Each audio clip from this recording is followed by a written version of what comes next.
بسم اللہ الرحمن الرحیم، شروع اللہ کے نام سے جو بڑا مہربان نہایت رحم والا ہے۔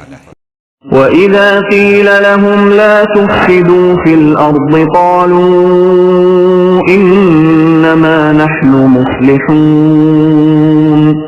اور جب ان سے کہا جاتا ہے کہ زمین میں فساد نہ کرو تو جواب دیتے ہیں کہ ہم تو صرف اصلاح کرنے والے ہیں۔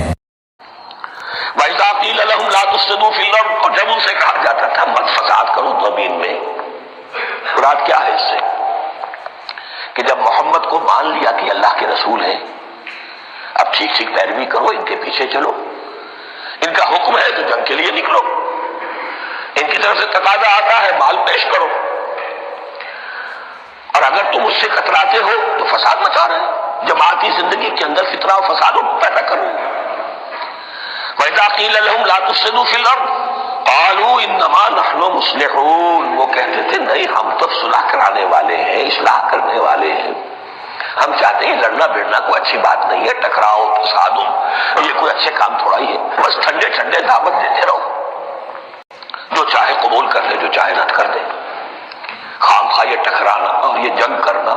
اور اللہ کے دین کو غالب کرنے کے لیے یہ قربانی دو اور یہ مصیبت جھیلو اور یہ مشقت برداشت کرو اور یہ چیز چھوڑو اور یہ ترک کرو، یہ کاہے کے لیے؟